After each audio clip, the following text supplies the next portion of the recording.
Very good morning to all of you दोस्तों। स्वागत करते हैं आप सभी का अनअकैडमी बीपीएससी के इस प्लेटफॉर्म पे, जहां पे मैं जितेंद्र कुमार रोज सुबह आपके लिए लेकर आता हूं ये करेंट अफेयर का सिनारियो, जो कि हर दिन आपके आने वाले एग्जाम के पॉइंट ऑफ व्यू से इंपॉर्टेंट होता है।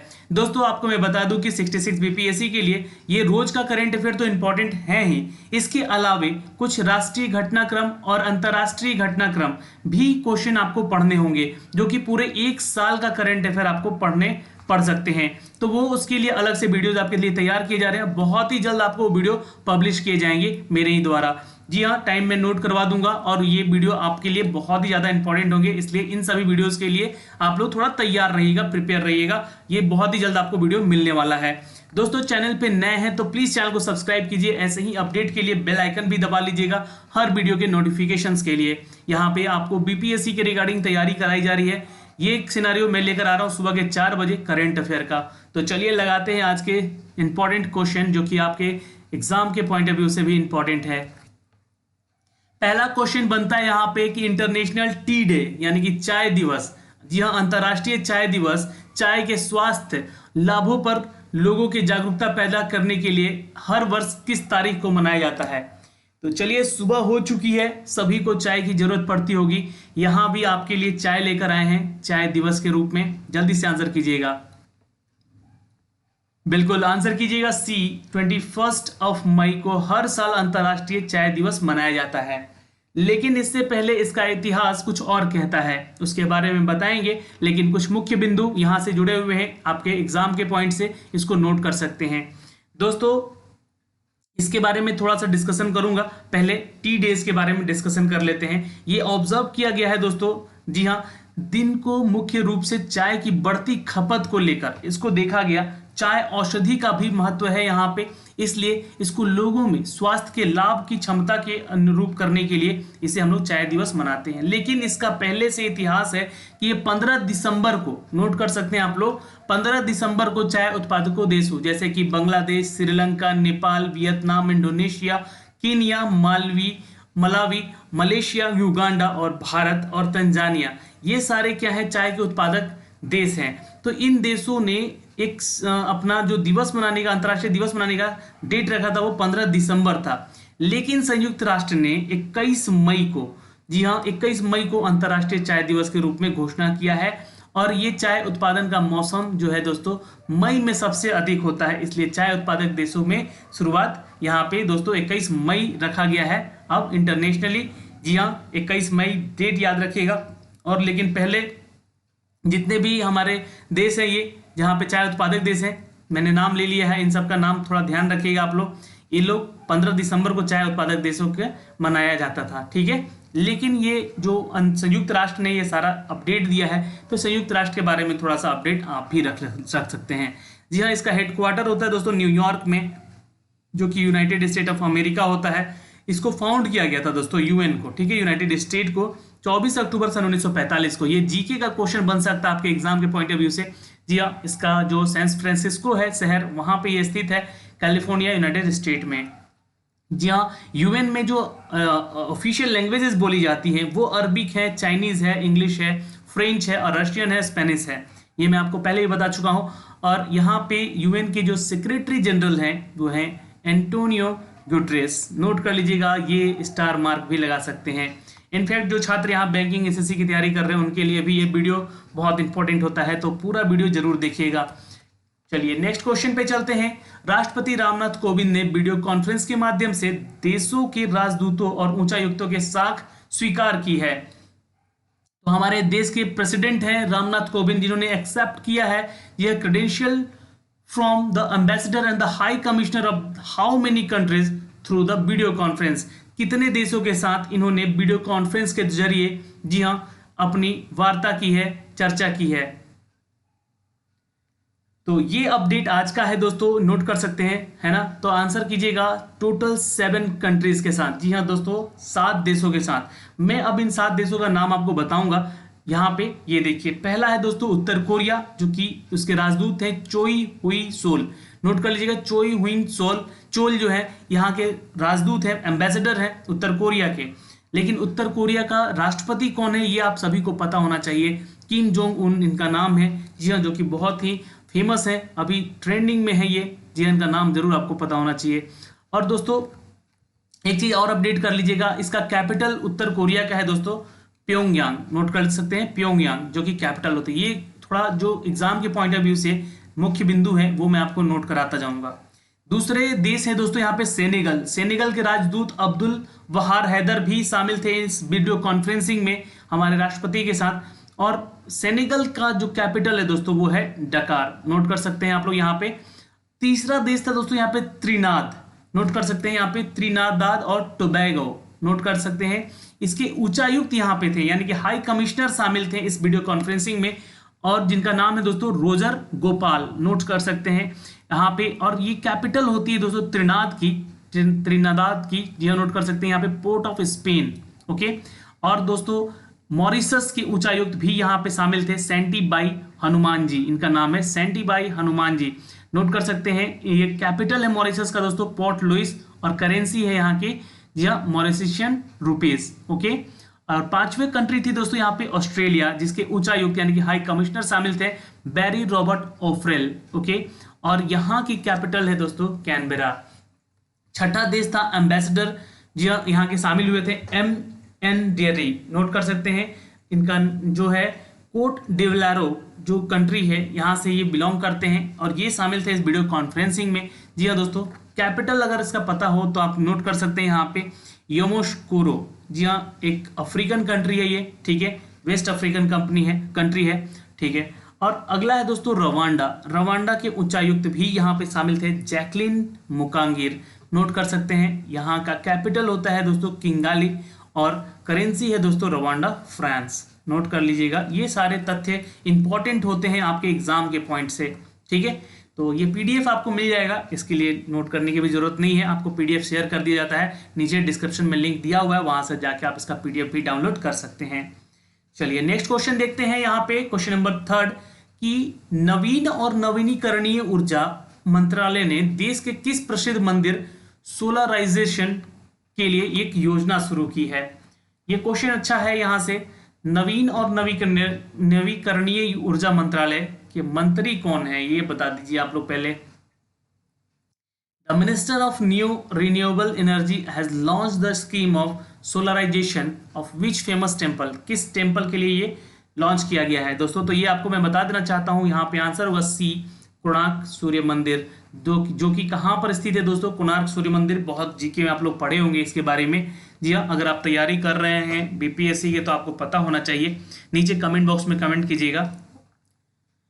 ओके, यहाँ पे मैं आपको बता दूं कि ये उड़ीसा में है, ठीक है, ध्यान रखिएगा। कुछ मुख्य बिंदु यहाँ से नोट कर सकते हैं आप लोग। जी हाँ, जो हमारे नवीनीकरणीय ऊर्जा मंत्रालय ने उड़ीसा कोणार्क सूर्य मंदिर और कोणार्क शहर को सौरकरण के लिए एक योजना शुरू की है। जी हाँ, सौर ऊर्जा से यहाँ पे सारी चीजें संचालित की जा सकेंगी, ऐसा एक योजना शुरू किया गया है।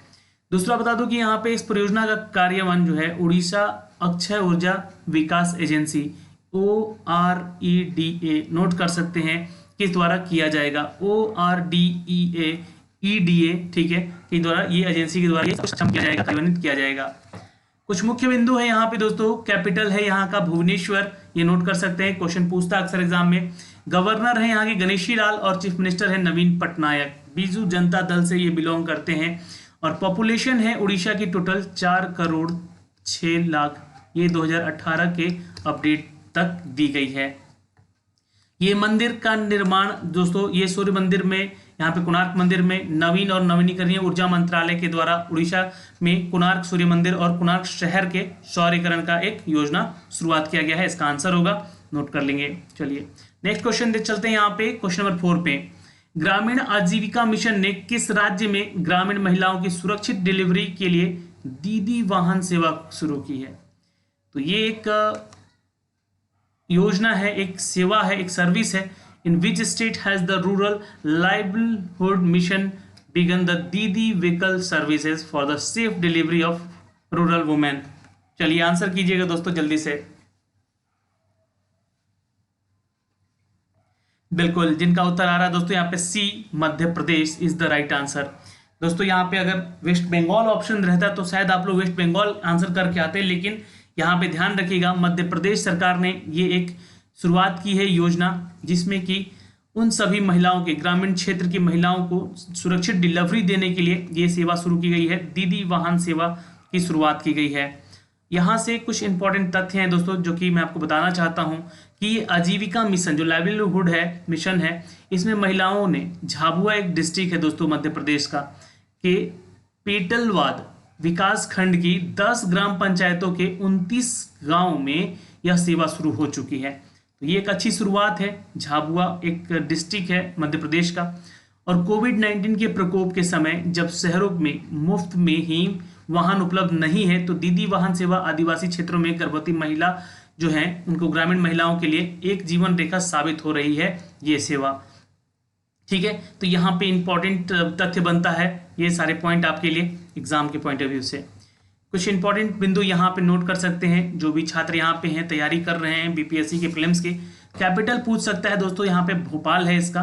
शिवराज सिंह चौहान अभी बने हैं मुख्यमंत्री जी हाँ, और लालजी टंडन है यहाँ के गवर्नर। ओके, चलिए नेक्स्ट क्वेश्चन देखेंगे। यहाँ पे क्वेश्चन नंबर 5 पे चलते हैं दोस्तों। प्रति वर्ष 22 मई को प्रति वर्ष मनाया जाने वाला अंतर्राष्ट्रीय दिवस जैविक विविधता का विषय क्या है?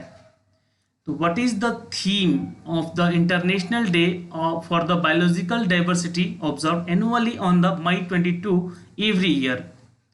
जी हाँ, आंसर कीजिएगा दोस्तों। It's D, our solution are in nature. ये इसका थीम था। हर साल अंतर्राष्ट्रीय दिवस मनाया जाता है जैविक विविधताओं के लिए, जो कि इस साल का जो विषय था, जहाँ थीम, मैं आपको बार बार कहता हूँ कि जब भी दिवस याद करिए तो उसके थीम के बारे में भी आप जरूर ध्यान रखिएगा। तो 22 मई को सेलिब्रेट किया गया है दोस्तों बायोलॉजिकल डाइवर्सिटी ऑब्जर्व। जी हाँ, किया गया है यहाँ 22 मई को, जिसका थीम रखा गया दोस्तों our solution are in nature. हमारा जो यहाँ पे हल है वो इस नेचर में ही है, नेचर को ही है। ठीक है दोस्तों, इसके तथ्य हैं कुछ, यहाँ पे नोट कर सकते हैं। ये हर साल 22 मई को सेलिब्रेट किया जाता है जैव विविधता दिवस। यह जैव विविधता दिवस के मुद्दे के बारे में जागरूकता बढ़ाने के लिए यह मनाया जाता है। और खासकर यहाँ पे अंतर्राष्ट्रीय दिवस के लिए जैविक विविधता के लिए 2020 में उत्सव का विषय रहा हमारे समाधान की प्रकृति में ही है। हमारा समाधान जो, यानी कि जो हमारा यहाँ पे सॉल्यूशन है वो प्रकृति में ही है। ठीक है, चलिए क्वेश्चन नंबर 6 पे चलते हैं। डॉक्टर रमेश पोखरियाल निशंक ने हाल ही में नेशनल टेस्टिंग एजेंसी का कौन सा मोबाइल ऐप लॉन्च किया है? चलिए आंसर कीजिएगा। और वीडियो पसंद आए तो एक लाइक जरूर कीजिएगा, और कम से कम अपने दोस्तों के ग्रुप में शेयर कर दिया करें यार, ताकि आपके साथ साथ ये रोज सुबह का करंट अफेयर सभी को यहाँ पे दे सके हम लोग अपने चैनल के माध्यम से। बिल्कुल आंसर करेंगे यहाँ पे आप ए, यानी कि अभ्यास। एक एप्लीकेशन लॉन्च किया गया है दोस्तों डॉक्टर रमेश पोखरियाल निशंक के द्वारा, जो कि नेशनल टेस्टिंग एजेंसी को यहाँ पे मोबाइल ऐप लॉन्च किया गया है, नेशनल टेस्टिंग एजेंसी के द्वारा। जी हाँ दोस्तों, एनटीए नोट कर सकते हैं, इसका फुल फॉर्म अक्सर पूछता है। और ये है दोस्तों हमारे डॉक्टर रमेश पोखरियाल निशंक जो है, ये एक हमारे मंत्रालय से बिलोंग करते हैं, और ये इन्होंने अभ्यास यानी कि प्रैक्टिस नामक एक एप्लीकेशन भी लॉन्च किया गया है। ठीक है, किसके लिए? तो नेशनल टेस्टिंग एजेंसीज के लिए। ओके दोस्तों, इसके लिए यहाँ पे कुछ तथ्य हैं। ये इस तथ्य में, जी हाँ, इस तथ्य से आपको यहाँ पे मिलता है कि कंप्यूटर बेस्ड जितने भी टेस्ट होते हैं उसके लिए ये एप्लीकेशन बहुत ही ज़्यादा फायदा होगा। नेशनल टेस्टिंग एजेंसी ने इसको लॉन्च किया है। भारत के मानव संसाधन विकास मंत्री हैं डॉक्टर रमेश पोखरियाल निशंक, जिन्होंने हाल ही में नेशनल टेस्टिंग एजेंसी का एक अभ्यास मोबाइल एप्लीकेशन लॉन्च किया है। ये क्यों, इसका उद्देश्य क्या है? तो कंप्यूटर बेस्ड टेस्ट जितने भी हैं उसकी जानकारी आपको मिल सके। ठीक है, चलिए दोस्तों, यानी कि घर बैठे आप पढ़ाई करना चाहते हैं, ऑनलाइन टेस्ट वगैरह देना चाहते हैं, तो इसके बारे में ये एप्लीकेशन जो है आपको बहुत ही ज़्यादा हेल्प करेगा।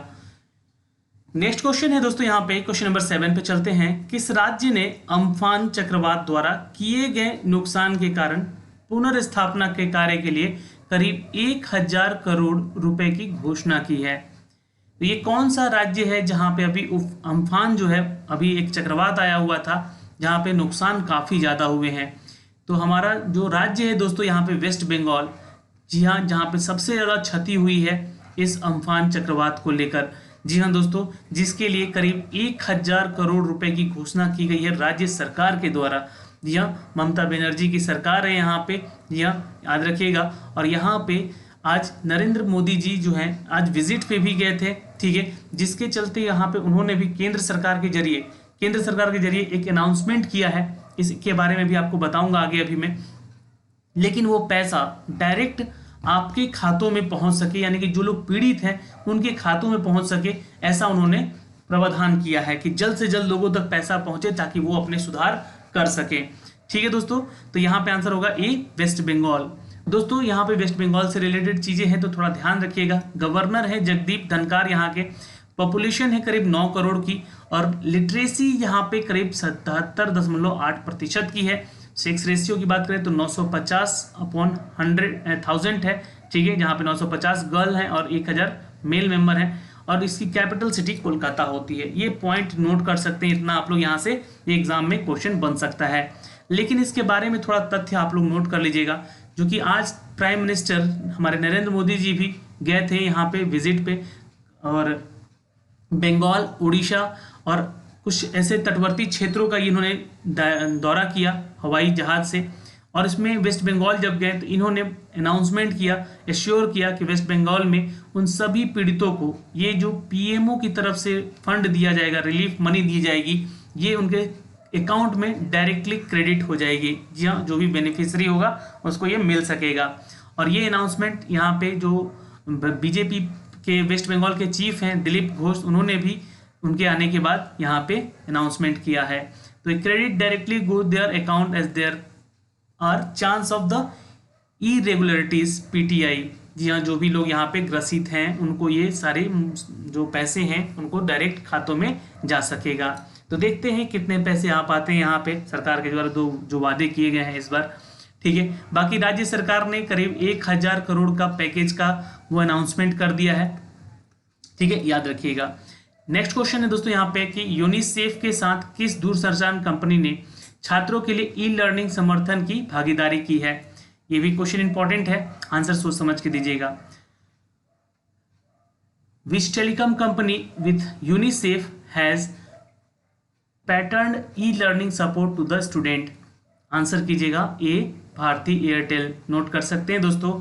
जी हाँ, भारती एयरटेल ने एक यूनिसेफ के साथ समझौता किया है। तो यूनिसेफ के बारे में अगर सवाल उठता है तो यहाँ पे थोड़ा सा चीजें नोट कर लीजिएगा। यूनिसेफ का यहाँ पे फुल फॉर्म होता है यूनाइटेड नेशन चिल्ड्रन फंड, ठीक है। और प्रेसिडेंट है यहाँ के अभी, जी हाँ, रबाब फातिमा, और सेक्रेटरी है यहाँ के हाई क्योंग जून। नोट कर सकते हैं। हेडक्वार्टर अगर पूछे तो न्यूयॉर्क बताना है, और इसको 11 दिसंबर 1946 में फाउंड किया गया था यूएसए में, ठीक है। तो यूनिसेफ के बारे में आप तो इतना जान के, ये सारे पॉइंट एग्जाम के पॉइंट ऑफ व्यू से इंपॉर्टेंट होते हैं, इसको आप नोट कर सकते हैं। दोस्तों यहाँ पे क्वेश्चन नंबर 9 पे चलते हैं। एक क्वेश्चन है यहाँ पे कि केंद्र सरकार ने वरिष्ठ नागरिकों को न्यूनतम पेंशन प्रदान करने पर ध्यान देने के साथ प्रधानमंत्री वय वंदना योजना को कितने वर्षों के लिए बढ़ा दिया है। अब ये आपको जो वय वेतन जो है, व्यय है, ये है ना व्यय, ये व्यय यानी कि खर्च, तो व्यय वंदना योजना जो है दोस्तों ये 3 साल के लिए और एक्सटेंड कर दिया गया है, ठीक है। आंसर यहाँ पे कीजिएगा सी, केंद्र सरकार ने इन वरिष्ठ नागरिकों को न्यूनतम पेंशन देने का। तो इसमें पेंशन कितना मिलता था वृद्धजनों को, जो कि 60 साल से ऊपर के हैं उनको यहाँ पे वृद्धजनों को पेंशन मिलता था दोस्तों 1000 का, ठीक है, जो कि अब इसको और 3 साल के लिए एक्सटेंड कर दिया है सरकार ने, केंद्र सरकार ने। चलिए कुछ मुख्य बिंदु देखते हैं यहाँ से।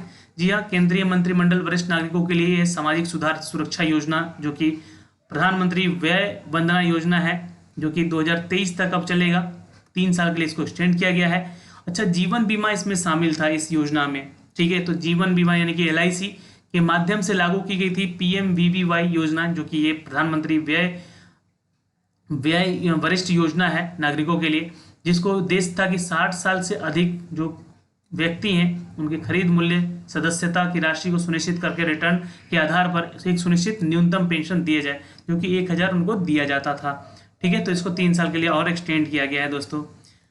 कुछ इंपॉर्टेंट यहाँ पे मुख्य बिंदु हैं, नोट कर सकते हैं। LIC के बारे में, इसका हेडक्वार्टर पूछे तो आप बताइएगा मुंबई है। ऑनर कौन है तो गवर्नमेंट ऑफ इंडिया हो चुकी है यहाँ पे। 100% का जो शेयर है वो इंडियन गवर्नमेंट का हो चुका है, और फाउंडर गवर्नमेंट ऑफ इंडिया ही था। 1 सितंबर 1956 को इसका जी हाँ क्या किया गया था, तो फाउंड किया गया था, इसको एस्टैब्लिश किया गया था। तो ये एक इंपॉर्टेंट क्वेश्चन है, जीके के पॉइंट ऑफ व्यू से आपके एग्जाम में पूछ सकता है। ठीक है, चलिए दोस्तों नेक्स्ट क्वेश्चन देखते हैं। क्वेश्चन नंबर 10 पे चलते हैं। एयरटेल से ही संबंधित है ये क्वेश्चन। एयरटेल ने सभी नकद सौदे जो है AI यानी कि आर्टिफिशियल इंटेलिजेंस स्टार्टअप जो कि एक कंपनी वाइसजन है, जी हाँ वाइसजन में कितने प्रतिशत की हिस्सेदारी का अधिग्रहण किया है।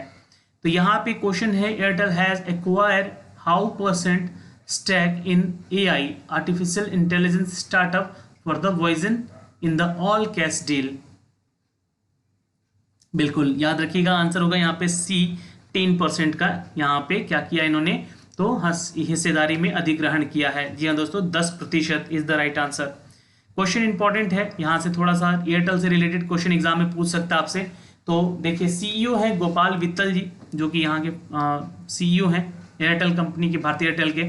फाउंडर है सुनील भारती मित्तल जी, ठीक है। और फाउंडेड है यहाँ पे ये कंपनी 1995 में 7 जुलाई को, इंडिया की कंपनी है। और हेडक्वार्टर है दोस्तों यहाँ पे न्यू दिल्ली। ओके, तो पेरेंट ऑर्गेनाइजेशन है भारतीय इंटरप्राइजेस के थ्रू इसके सारे स्टॉक जो है ये बिकते हैं, जो कि अभी इसकी हालत भी बहुत खराब है ड्यू टू जियो अपना सारा यहाँ पे एक वर्चस्व दिखला रहा है, जिसके चलते भारतीय एयरटेल भी डाउनफॉल में चली गई है। खैर कोई नहीं, यहाँ पे जो अच्छा काम करेगा वो ऊपर जाएगा। ठीक है, 64% का इंटरप्राइजेज में इसका हिस्सेदारी भी है इस कंपनी का। सिंगापुर टेलीकम्युनिकेशन लिमिटेड में इसका 36% का हिस्सेदारी है। ठीक है, तो ये एक अपडेट था यहाँ पे भारतीय एयरटेल को लेकर। लेकिन कुछ तथ्य है यहाँ पे जो कि इस क्वेश्चन के से रिलेटेड है, ये आप देख सकते हैं यहाँ पे कि एयरटेल ने गुरुवार को ही कहा है कि वो ने वाइसजन कंपनी में 10% की हिस्सेदारी का हासिल कर ली है, जो कि प्रारंभिक चरण में एक संवादी आर्टिफिशियल इंटेलिजेंस जो है एक प्रौद्योगिकी है जिसके द्वारा केंद्रित है। और कंपनी ने अपने तेजी से बढ़ते हुए एयरटेल स्टार्टअप को भी एक्सेलरेट किया है इस प्रोग्राम के तहत। और कंपनी ने एक नियामक फाइलिंग भी इस पर दायर की है। ठीक है, तो ये सारे अपडेट थे इस क्वेश्चन से, इन सभी प्रश्नों से जो कि मैंने आप तक पहुंचाए हैं इस वीडियो के माध्यम से। तो दोस्तों आज का क्वेश्चन सिनेरियो यहीं पे समाप्त होता है। आपको वीडियो कैसा लगा, कितने क्वेश्चन आपको समझ में आए, यहाँ पे कमेंट बॉक्स में कमेंट कर जरूर बताएं, क्योंकि ऐसे क्वेश्चन का डिस्क्रिप्शन से अगर आप पढ़ते चलेंगे तो चीज़ें आपको याद रहेंगी। दूसरी चीज़ें जितना भी इसका डिस्क्रिप्टिव पढ़िएगा वो आपके मेंस के एग्जाम के पॉइंट ऑफ व्यू से इंपॉर्टेंट होगा। खैर यहाँ पे अगर आप करेंट अफेयर का सिनेरियो देखें प्रीलिम्स का, तो सबसे ज़्यादा एग्जाम में क्वेश्चन प्रीलिम्स में करेंट अफेयर से भी होते हैं, जो कि 35 to 40 क्वेश्चन का वेटेज भी रहता है। जी हाँ, इसलिए आपको ये सारे क्वेश्चन पढ़ने होंगे, इंपॉर्टेंट है सारे के सारे, और ध्यान भी रखना होगा। ठीक है, और बाकी मैंने आपको जो स्टार्टिंग में प्रॉमिस किया है कि बाकी और भी टॉपिक जो हैं उसके लिए अलग से वीडियोस आपको दिए जाएंगे हमारे चैनल के माध्यम से। अनअकैडमी BPSC पे हमें फॉलो कीजिएगा, जितेंद्र कुमार। जी हाँ, तब हम लोग आपके साथ जुड़े रहेंगे। ओके, चलिए धन्यवाद दोस्तों, मिलते हैं अगले वीडियो में। तब तक के लिए बाय बाय, टेक केयर, ध्यान रखिएगा अपना और अपने परिवार का।